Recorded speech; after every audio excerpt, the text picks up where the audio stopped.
हर खबर पर होगी आपकी पकड़। डाउनलोड कीजिए एबीपी लाइव ऐप। और अब न्यूज़ग्राम में विस्तार से राजनीति के अंगना में कंगना। दरअसल कंगना को लेकर महाराष्ट्र में शुरू हुआ घमासान अब राष्ट्रीय मुद्दा बन चुका है। मुंबई से लेकर दिल्ली तक इस पर खूब शोर है। करीब करीब हर बड़ी पार्टी के नेता इस लड़ाई में कूद चुके हैं। मुंबई से बाहर शिवसेना के तरीकों पर जमकर सवाल उठाया जा रहा है। उद्धव को भले ही कोई फिक्र ना हो, क्योंकि जो कुछ हो रहा है उसे लगता है उनको कि उनकी सियासी जमीन पर इसका कोई असर पड़ेगा नहीं, लेकिन कांग्रेस को तो बिहार में भी वोट चाहिए ना, हिमाचल प्रदेश में भी चाहिए। लिहाजा कांग्रेस अब तक इस मुद्दे से दूरी बनाकर रखे हुए है। आज हालांकि कंगना रनौत ने सीधे सोनिया गांधी से सवाल किया और कांग्रेस को भी इस विवाद में खींच लिया। कांग्रेस फिर भी बहुत फूक फूक कर अपना कदम बढ़ा रही है, लेकिन देखिए एक तरफ बीजेपी और आरपीआई जो हैं वो खुलकर कंगना के समर्थन में उतर चुके हैं। कंगना वर्सेस शिवसेना की जंग अब पूरी तरह पॉलिटिकल रंग ले चुकी है। देश की राजनीति के अंगने में कंगना एक लड़ाके की तरह दिख रही है, जिसने सारी पार्टियों और सियासतदानों को इस लड़ाई में खींच लिया है। कंगना को लेकर देश की राजनीति दो खेमों में बंटती दिख रही है। एक तरफ बीजेपी और आरपीआई है, तो दूसरी तरफ महाराष्ट्र की सत्ता में साझीदार शिवसेना और कांग्रेस एनसीपी। कंगना के लिए छिड़ी राजनीतिक जंग में डॉन की भी एंट्री होगी। कंगना का ऑफिस तोड़ने पर बीजेपी ने शिवसेना को ये खुली चुनौती दे दी। कंगना तो कोई ऐसा विषय नहीं था कि जो राष्ट्रीय स्तर पर चला जाए। आपने उसको बड़ा किया, आपने उसके घर जाकर तोड़ा। अब रोज शिवसेना के नेताओं के किसके घर अवैध है, किसके ऑफिस अवैध है, चीजें बाहर आ रही है।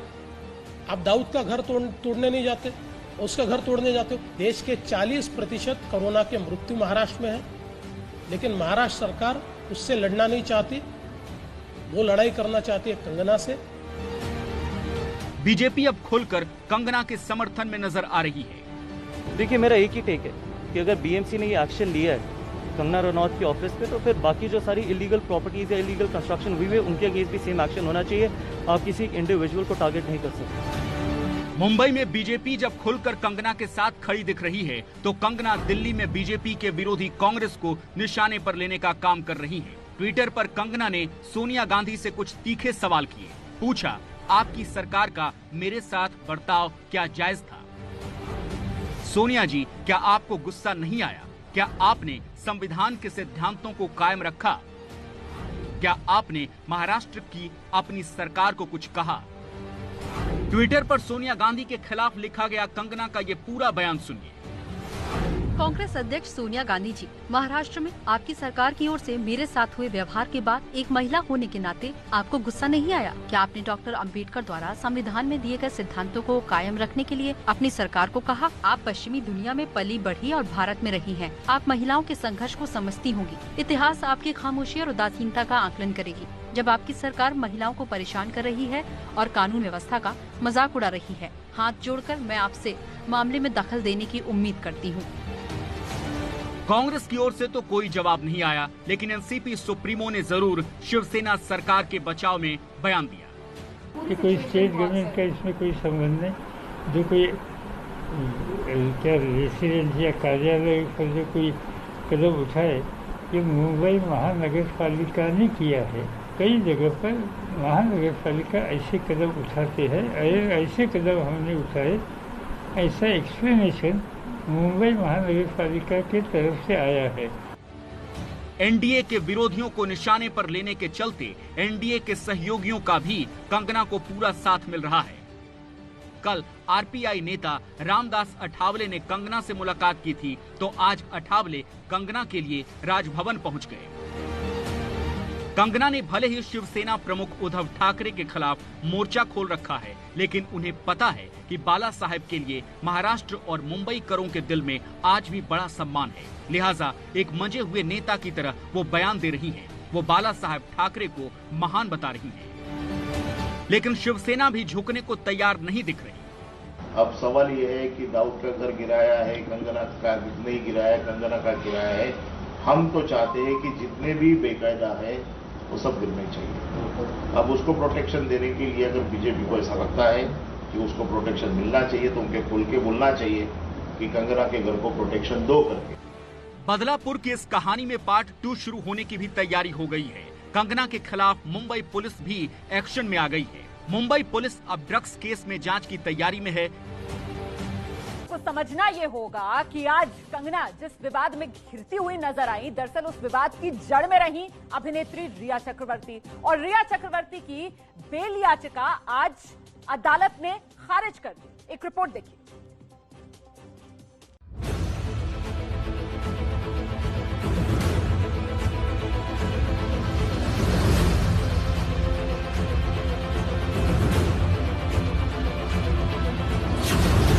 रिया एंड कंपनी को बड़ा झटका।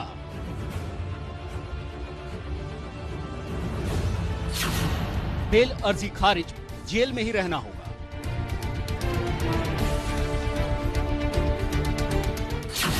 जेल से निकलने की हर दलील हुई फेल। रिया चक्रवर्ती, शोविक चक्रवर्ती, सैमुअल मिरांडा, दीपेश सावंत, बासित परिहार, जैद बिलात्रा, रिया समेत इन सभी 6 आरोपियों की जमानत की अर्जी सेशन कोर्ट ने खारिज कर दी। कोर्ट में वकील के जरिए दी गई एक भी दलील रिया को जेल से बाहर नहीं निकाल पाई। रिया के वकील ने दलील दी थी रिया की गिरफ्तारी गलत तरीके से हुई। एनसीबी ने आरोपियों के बयान के आधार पर रिया को अरेस्ट किया, जबकि रिया के पास से कोई ड्रग्स बरामद नहीं हुआ। रिया के वकील ने एनसीबी पर दबाव बनाकर रिया से बयान लेने का आरोप तक लगा दिया। जांच में सहयोग का हवाला भी दिया, मगर किसी भी दलील में कोर्ट को दम नहीं दिखा। आपने जो आधार बनाया उसके मुख्य अंश अगर आप बता पाए, किन बातों को लेकर आपने पक्ष रखा कि रिजेक्ट होना चाहिए? लोगों ने खाली फाइनेंसिंग के लिए बोला था, और फाइनेंसिंग और कॉन्स्पिरेसी, ये 2 एंगल हमारे मेन थे जिसके ऊपर हमने आर्ग्यूमेंट किया था। और वो हो सकता है कि that would have waived. I don't know, unless I see the order I can't say anything. यानी सेशन कोर्ट से नाउम्मीदी हाथ लगने के बाद अब रिया एंड कंपनी के पास हाई कोर्ट जाने का रास्ता बचा है, लेकिन वो भी मंगलवार से पहले संभव नहीं। सर, ऑर्डर कॉपी कब तक एक्सपेक्टेड है? सोमवार या मंगलवार, ऐसा साहब ने बताया। यानी कि तब तक तो इन्हें जेल रहना पड़ेगा, इनके क्लाइंट हाई कोर्ट जा नहीं सकते? नहीं, ऑपरेटिव पार्ट पे जा सकते हैं, नहीं ऐसी बात नहीं है, and they have collected it. मतलब ये कि कम से कम मंगलवार तक रिया को जेल में रहना ही होगा। उधर आरोपी जैद बिलात्रा के वकील तो जैद के रिया और शोविक से किसी भी तरह के रिश्ते की बात को नकार रहे हैं। कोर्ट ने तो सभी की जो जमानत है वो खारिज कर दी और अभी जेल में ही रहना होगा। क्या ग्राउंड रखा था आपने और आज क्या कुछ हुआ? सर, हमारा ग्राउंड जैद बिलात्रा के लिए ऐसा था सर कि ये जो नेक्सस उन्होंने दिखाने की कोशिश की शोविक के साथ या परिहार के साथ या बाकी लोगों के साथ, तो ऐसा कोई उनका नेक्सस नहीं था। और हमारे घर से किसी भी तरह से कॉन्ट्राबेंड उन्होंने आर्टिकल जो है सीज नहीं किया, तो हमारा कोई नेक्सस नहीं था ऑफेंस से अंदर। रिया पर एनडीपीसी एक्ट के सेक्शन 89C, 20B, 27A, 28 और 29 के तहत केस दर्ज हुआ है। अब आगे कुछ भी बताएं, उससे पहले ये जान लीजिए कि इन धाराओं में कितनी सजा हो सकती है। किसी चीज़ को गलत चीज़ को फाइनेंस करना, ड्रग परचेसिंग के लिए या ये करना, ये बड़ा गुनाह है, जिसके लिए 10 साल, कम से कम 10 साल और ज़्यादा से ज़्यादा 20 साल ऐसी सज़ा हो सकती है। एक तो नारकोटिक्स कंट्रोल ब्यूरो की तरफ से रिया पर लगाई गई संगीन धाराएं, और दूसरी ओर भाई शोविक के खुलासे ने रिया के लिए मुश्किल खड़ी कर दी है। शोविक ने एनसीबी को दिए बयान में कहा वो सुशांत के घर ड्रग्स सप्लाई करता था। रिया सुशांत के लिए ड्रग्स मंगवाती थी और सुशांत के क्रेडिट कार्ड से पेमेंट करती थी। इसके अलावा ये भी कबूला कि बासित और मेहरोत्रा ड्रग्स का इंतजाम करते थे। मतलब साफ है कि आगे भी रिया और बाकी आरोपियों को राहत मिलना आसान नहीं होगा। तो राजनीति के अंगना में कंगना, और अब हमारे साथ खास मेहमान रामदास आठवले जी जुड़ गए हैं। केंद्रीय मंत्री हैं रामदास आठवले जी। बाकायदा कल कंगना रनौत के घर पहुंचे, वहां कंगना से मुलाकात की, आज राज्यपाल से महाराष्ट्र की मुलाकात की, और कंगना के घर पर जो बीएमसी ने बुलडोजर चलाया उसके एवज में मुआवजा देने तक की बात कर रहे हैं आठवले साहब। सर, बहुत बहुत स्वागत आपका एबीपी न्यूज में। पहले तो मुझे लगता है आपको जिस अंदाज के लिए आप जाने जाते हैं, उसी अंदाज में एबीपी न्यूज के दर्शकों को और देश को बताना चाहिए सर कि आखिरकार एक अभिनेत्री कंगना वो राजनीति के अंगना में कैसे आ गई।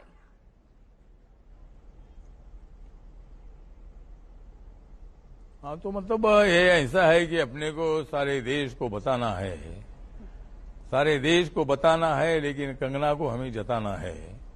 कंगना एक बहुत बड़ी फिल्म अभिनेत्री है, मुंबई में 16 साल से रहती है। हिमाचल प्रदेश से मुंबई में आकर उन्होंने अपना एक अलग अंदाज उन्होंने अपने अभिनय से उन्होंने लोगों के सामने रखा है। और कंगना राणावत जो है ये मतलब उनके ऊपर बहुत बड़ा अन्याय हुआ। उन्होंने मतलब उनका जो ऑफिस था उन्होंने मुझे कल बताया, मैं 1 घंटा तक उनके साथ था। उन्होंने बताया कि मेरी जो पूरी प्रॉपर्टी थी मैंने इस ऑफिस में खर्च की थी, जो मैंने कमाया वो सब इसमें डाल दिया था, लेकिन जानबूझकर मेरी छेड़छाड़ करने के लिए, मेरी बदनामी करने के लिए और मेरा बदला लेने के लिए मुंबई महानगर पालिका जो शिवसेना के हाथ में है, शिवसेना की वहां सत्ता है, मेयर वहां के उनके है, उन्होंने मतलब कंगना यहाँ पहुंचने के पहले ही 24 घंटे में नोटिस दे दिया और मतलब बुलडोजर लाकर उन्होंने बाहर की भिंत अगर कुछ तोड़ते थे तो हम समझ सकते थे, लेकिन उन्होंने अंदर जाकर पूरा जो उनका फर्नीचर था, लाखों रुपए का जो फर्नीचर था उसको मतलब तोड़फाड़ कर दी है। ये बहुत बड़ा अन्याय है। मतलब ये मुंबई का नाम बदनाम करने का काम मुंबई महानगर पालिका ने किया है। हमारी मुंबई बहुत बड़ी मुंबई है, बड़े दिल की मुंबई है। मुंबई में सभी जाति के, धर्म के, भाषा के लोग रहते हैं। मुंबई हमारी आर्थिक राजधानी है, इसीलिए पूरे देश को हम अपनाते हैं। सभी लोगों को रोजगार देते हैं, खाना पीना देते हैं। फिल्म इंडस्ट्री का मुख्य शहर ये है। तो इसी तरह मतलब कंगना राणावत पर जो अन्याय हुआ है, आज मैं राज्यपाल को भी मिला और माननीय महामहिम राज्यपाल जी भगत सिंह कोश्यारी जी है, उनके साथ मैंने 20 मिनट तक बात की और कंगना के संबंध में उनके ऊपर जो अन्याय हुआ है उस अन्याय के संबंध में आपने भी ध्यान देना चाहिए। कल उन्होंने भी स्टेटमेंट कर दिया था कि भाई ये गलत हुआ है और मैंने उनको सूचना दी है कि भाई महाराष्ट्र सरकार को आप बताइए और जो भी अन्याय हुआ है उनको कॉम्पेंसेशन मिलना चाहिए। उनका ऑफिस दोबारा खड़ा करने की जिम्मेदारी मुंबई महानगर पालिका की है। तो ये मैंने उनसे बात की है और राज्यपाल ने बोला है कि मैं ध्यान दे दूंगा। आपने अपने स्टाइल में वो बात रख दी जो मैंने आपसे गुजारिश की थी कि देश को बताना है, कंगना को जिताना है। लेकिन सर मुझे लगता है आपको देश को बताना है, कंगना को जिताना है, किसको हराना है सर, इसका भी जवाब देना चाहिए। नहीं, किसको हराना है मतलब ये जो मतलब कंगना को जिताना है और ये शिवसेना, कांग्रेस और राष्ट्रवादी को हराना है। आपको लगता है कि ये राजनीतिक साजिश हुई है कंगना रनौत के खिलाफ? हाँ, मतलब उनके खिलाफ मतलब जानबूझकर मतलब शिवसेना ने मतलब जानबूझकर मतलब उनको मतलब नौटी बोला, उनको हरामखोर बोला, उनका मुंह तोड़ेगा ऐसा बोला। मैंने तो शिवसेना को बोला था कि अगर मुंह तोड़ना है तो पाकिस्तान का मुंह तोड़ो, मुंह तोड़ना है तो चाइना का मुंह तोड़ो, ये लेडी का मुंह कैसा तोड़ सकते हैं। कुछ उन्होंने बातें की होगी उससे हम समझ नहीं है, लेकिन एकदम इसी तरह का हमला करना ये अच्छी बात नहीं थी। ये मुंबई की बदनामी करने वाली घटना थी और इसीलिए मुझे लगता है कि जो शिवसेना, कांग्रेस और राष्ट्रवादी है इनको हराने के लिए और कंगना को जिताने के लिए मैं आगे बढ़ा हूं। मैंने रिपब्लिकन पार्टी ऑफ इंडिया की तरफ से उनको पूरी सुरक्षा दी है। मेरे सैकड़ों कार्यकर्ता एयरपोर्ट पर गए थे परसों 9 तारीख को और उनके घर पर भी सैकड़ों कार्यकर्ता मेरे थे, तो मैं उनको मिलकर आया हूं। उनके साथ मेरी बहुत सारी बातचीत हुई। उन्होंने दलितों के बारे में बहुत बड़ी सहानुभूति जताई। ये जाति व्यवस्था खत्म होनी चाहिए, ये भी बात उन्होंने मुझे बताई। बाबा साहब अम्बेडकर जी के बारे में मुझे बहुत बड़ा आदर है, संविधान के बारे में मुझे बहुत बड़ा अट्रैक्शन है, ये भी उन्होंने मुझे कल बताया था। तो वो स्टडीड है। मतलब कंगना राणावत जी खाली फिल्म एक्ट्रेस नहीं है, वो तो पूरा दुनिया को जानती है, भारत को जानती है, सभी पार्टियों को जानती है और इसीलिए मुझे लगता है कि कंगना ने मेरे साथ बहुत देर तक कल बात की थी। आप जिस तरीके से कंगना रनौत की समझ के बारे में दर्शकों को बता रहे हैं कि जब आप मुलाकात करने गए, आप तो कंगना रनौत को एक तरीके से हिम्मत बढ़ाने के लिए गए थे और उस समय भी कंगना रनौत इतनी संयमित थी और उन्होंने दलितों के बारे में, बाबा साहेब भीमराव अंबेडकर के बारे में आपसे बातचीत की है, तो क्या आपको ऐसा लगता है कि इतनी परिपक्व महिला के राजनीति में भी आप कंगना रनौत की संभावना देख रहे हैं आठवले सर? हाँ, मतलब मैं उसके मन में मतलब मैं राजनीति नहीं देख रहा हूँ।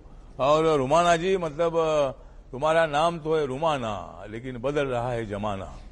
तुम्हारा नाम तो है रुमाना लेकिन बदल रहा है जमाना और ये जमाने को बदलने के लिए मैं कंगना राणावत के पीछे मैं खड़ा हूँ। ये जमाने को मतलब हमें मतलब जमाने को हमें बदलना है, एक दूसरे में विवाद पैदा नहीं करना है।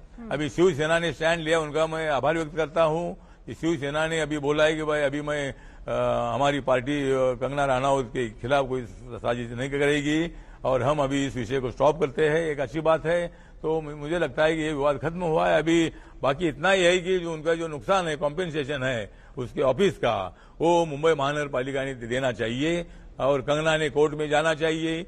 जिन अधिकारियों ने ऑर्डर निकाली थी, जिन अधिकारियों ने वहां जाकर बिना मतलब और बिना कानून मतलब वहां तोड़फाड़ की, पूरे ऑफिस की तोड़फाड़ की, उन लोगों पर कार्रवाई होनी चाहिए और कोर्ट में जाकर उनकी जो वकील है, ये वकील जरूर बहस करेंगे और ऐसे लोगों को कड़ी से कड़ी सजा होनी चाहिए। और एक बात रुमाना जी मैं बताना चाहता हूं कि मुंबई में 52,000 केसेस ऐसी है कि जिनकी कंप्लेंट एक दूसरे की एक कंप्लेंट है और खाली 5,000 केसेस में मुंबई महानगर पालिका ने कार्रवाई की है। वहां दाऊद का जो मतलब 2 बिल्डिंग तोड़ने का कोर्ट का आदेश है, लेकिन ये लोग दाऊद को डरते हैं और कंगना को मतलब कंगना के खिलाफ आवाज उठाते हैं। ये बात अच्छी नहीं है। तो मुझे लगता है कि जो बाकी के बांधकाम के क्यों नहीं तोड़े, अभी क्यों उन्होंने तो तोड़ा।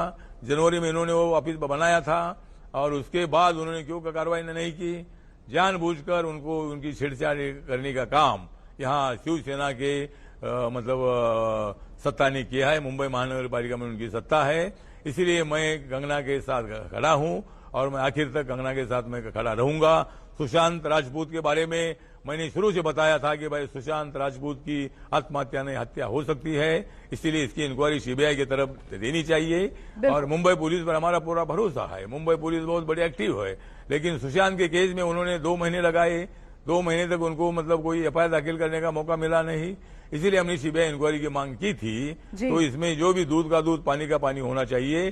सुशांत ने आत्महत्या की होगी तो आत्महत्या की क्यों की और उनकी हत्या हुई तो किसने हत्या की है, इसकी जानकारी जल्दी सीबीआई द्वारा मिलनी चाहिए। इसीलिए अब सीबीआई जांच जिस तरीके से इस मामले में हो रही है तो देश आश्वस्त है कि इंसाफ सुशांत सिंह राजपूत के परिवार को जरूर मिलेगा।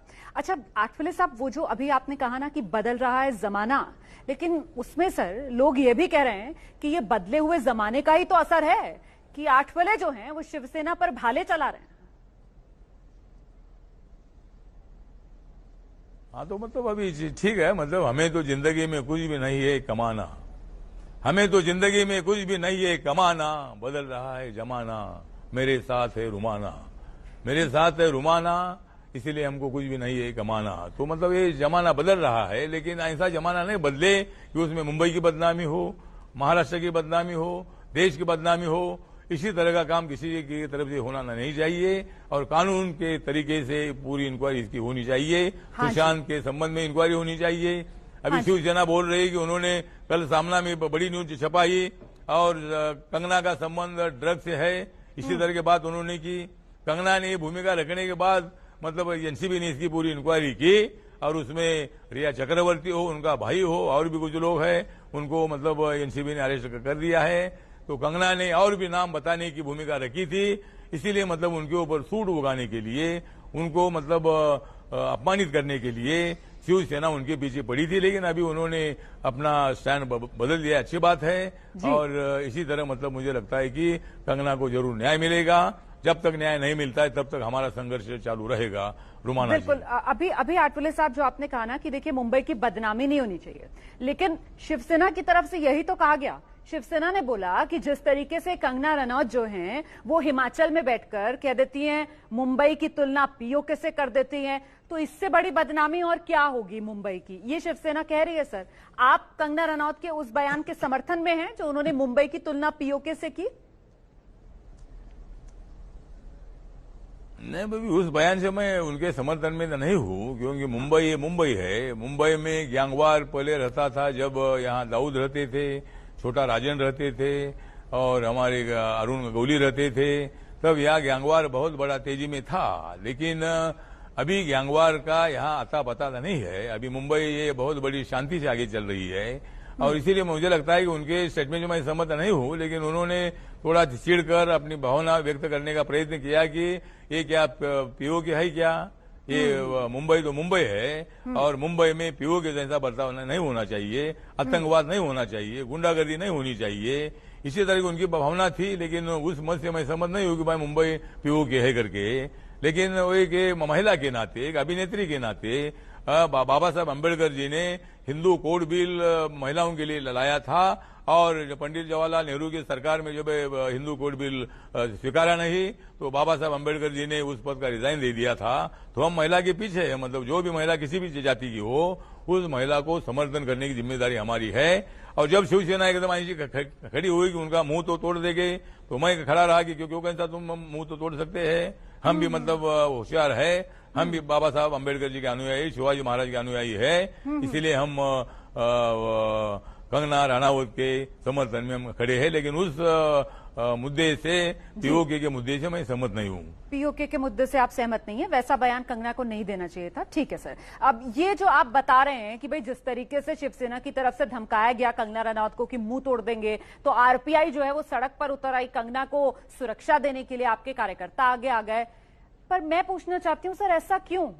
केंद्र सरकार आपकी है, गृह मंत्रालय की तरफ से Y+ सिक्योरिटी तो कंगना रनावत को दे दी गई है ना, सीआरपीएफ के जवान तो वैसे ही तैनात थे, तो फिर आरपीआई के कार्यकर्ता सड़क पर क्यों उतरे? कंगना को सुरक्षा देने के लिए या फिर वो राजनीतिक जवाब आप दे रहे थे शिवसेना को? नहीं, राजनीतिक जवाब नहीं है। मतलब अगर हम इसलिए मैदान में उतरे थे कि इसमें कोई उनको Y+ सुरक्षा माननीय अमित शाह जी ने, नरेंद्र मोदी जी के नेतृत्व में जो सरकार है उन्होंने उनको दे दी और हमारी जिम्मेदारी थी कि भाई उनकी रक्षा हम करने की जिम्मेदारी सरकार की थी। लेकिन अगर शिवसेना वाले रास्ते में उतरेंगे तो उसका जवाब देने के लिए रिपब्लिकन पार्टी को खड़ा होना बहुत जरूरी था। अगर शिव शक्ति रास्ते में उतरते तो भीम शक्ति उसका जवाब देगी, इसीलिए हम मैदान में उतरे थे। अगर कोई ऐसा ना हो कि कंगना के पाल को भी हाथ लगे, इसीलिए मेरे कार्यकर्ता रास्ते में खड़े थे, एयरपोर्ट पर खड़े थे, उनके बंगले पर हमारे कार्यकर्ता खड़े थे। तो इसमें कोई बिल्कुल राजनीति नहीं है। सर, ये जो पूरा कंगना वाला विवाद अभी मुंबई में हुआ है, आपको लगता है क्या कि राजनीतिक तौर पर जो महाविकास अघाड़ी सरकार है उसके लिए आने वाले समय में मुश्किल हो सकती है? क्या इसे उद्धव सरकार की उल्टी गिनती माना जाए? आपको क्या ऐसा लगता है सर? नहीं, मुझे लगता है कि माननीय उद्धव जी ठाकरे महाराष्ट्र के मुख्यमंत्री है, मेरे अच्छे मित्र भी है। बाला साहब ठाकरे अगर होते थे तो बाला साहब ठाकरे इस शिवसेना के बयानबाजी को रोकते थे, क्योंकि बाला साहब के बहुत सारे फिल्म इंडस्ट्री से बहुत अच्छे संबंध थे, बहुत सारे कलाकार उनको जाकर मिलते थे और इसीलिए बाला साहब किसी कलाकार के खिलाफ इसी तरह का रवैया नहीं अपनाते थे। एक महिला के नाते बाला साहब जरूर मतलब कंगना को तो संरक्षण नहीं देते थे, लेकिन शिवसेना ने जब उल्टी सीधी बात की तब थोड़ा मतलब कंगना ने भी मतलब इसी तरह ये काम किया है।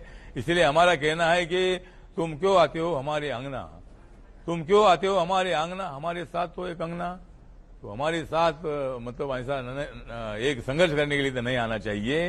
लेकिन अभी शिवसेना ने भूमिका अच्छी ले ली है, शांति बरताने की भूमिका रखी है, बहुत अच्छी बात है। हाँ। और इसीलिए मुझे लगता है कि इस विषय को भी स्टॉप करना है, आगे मुंबई का विकास करना है, झोपड़पट्टी का विकास करना है, कोरोना को भगाना है।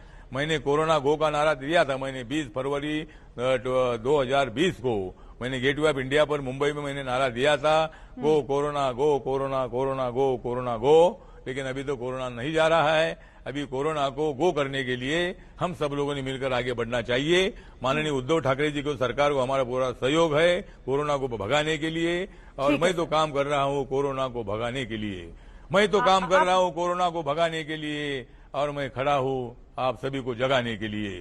तो इसी तरह सभी को जगाना है और कोरोना को भगाना है, तो ये काम हम सब लोगों को करना है। रुमाना जी, बिल्कुल सर, मिलकर करना है तभी ये संभव हो पाएगा। आपने बहुत सही बात की आठवले सर, और आपने जिस तरीके से जिक्र किया बाला साहेब ठाकरे का, उससे मुझे लगता है एक और सवाल यहां पर बनता है। आप कंगना रनावत से मुलाकात करने भी गए थे जब बीएमसी का हथौड़ा चल रहा था कंगना रनावत के घर दफ्तर पर, तब कंगना रनावत की तरफ से एक ट्वीट किया गया कि ये जो मेरा दफ्तर है ये मेरा मंदिर है, राम मंदिर तोड़ रही है बाबर सेना, इस तरीके की बातें की कंगना रनावत ने ट्विटर पर। क्या आपको ऐसा नहीं लगता कि राम मंदिर आंदोलन में जो बाला साहेब ठाकरे का योगदान रहा है, इससे उसको आपको लगता है कि चोट पहुंची होगी, ये उसका अपमान है? क्या आपने इस दिशा में कंगना रनौत को भी कुछ समझाया क्या?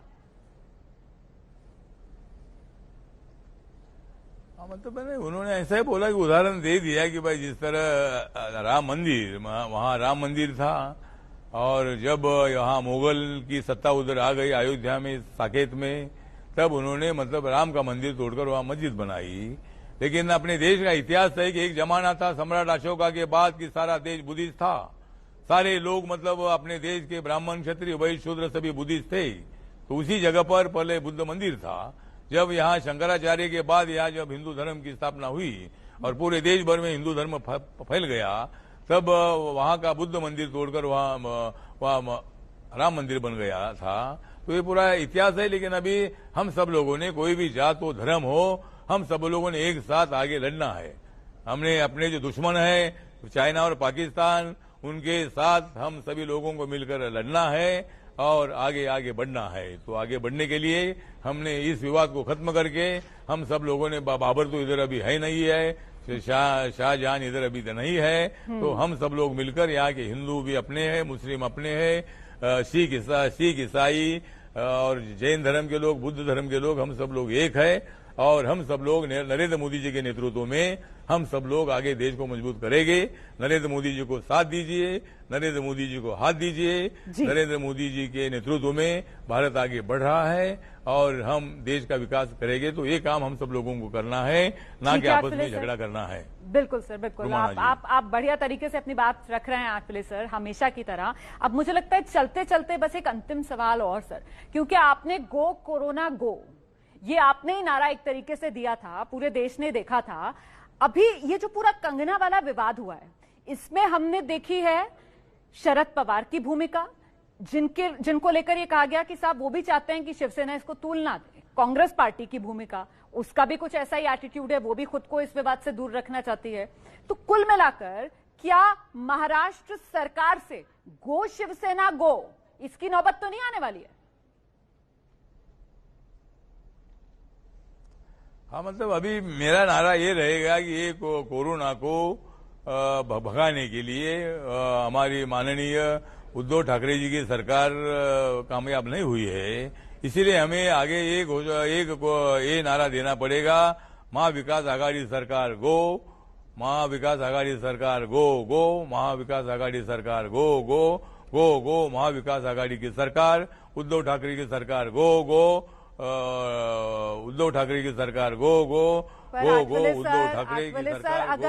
अगर आप इस तरीके की बातें, क्योंकि कोरोना नहीं गया तो महाविकास आघाड़ी सरकार गो गो वाली करेंगे सर, तो फिर विपक्षी दल तो कहेंगे कि भारत से भी कहां गया, भारत भी देखो ना कहां पहुंच गया दुनिया में, सारे देशों को पछाड़ता हुआ कोरोना के मामले में। तो फिर विपक्ष कहीं उल्टा केंद्र सरकार को लेकर अगर ऐसे गो गो करने लगा सर, फिर नहीं, केंद्र सरकार गो बोलने से जाएगी नहीं। ये सरकार मजबूत सरकार है, लेकिन जरूर हमारी सरकार की तरफ से अभी हर राज्य की सरकार की जिम्मेदारी होती है कि भाई वहां कंट्रोल करने की जिम्मेदारी राज्य सरकार की होती है। भारत सरकार तो है, भारत सरकार ने 20 लाख करोड़ रुपए दिए, 1,70,000 करोड़ रुपए दिए, हर राज्य को 4-4, 5-5 हजार करोड़ रुपए दिए। तो नरेंद्र मोदी सरकार को जितना करना चाहिए था उतना उन्होंने किया है। लेकिन कोरोना को कंट्रोल करने की जिम्मेदारी राज्य सरकार की होती है, राज्य सरकार के पास इम्प्लीमेंटेशन है। बाकी जो साहित्य है, बाकी जो दवा है, ये सब देने का काम भारत सरकार ने किया है। इसलिए नरेंद्र मोदी सरकार को कोई गो गो नहीं बोल सकते हैं। तो इसलिए मुझे लगता है कि रुमाना जी, आपने जो सवाल किया है, जब मैंने दे दिया था गो कोरोना का नारा, मैंने जब दे दिया था गो कोरोना का नारा, तब जाग गया था भारत सारा। ठीक है सर। आज नरेंद्र मोदी जी है अपने देश में चमकने वाला तारा। आज नरेंद्र मोदी जी अपने देश में चमकने वाला तारा, और हम बजा देंगे हमारी विरोधी लोगों की बारा। तो हम इसी तरह का काम करते रहते हैं।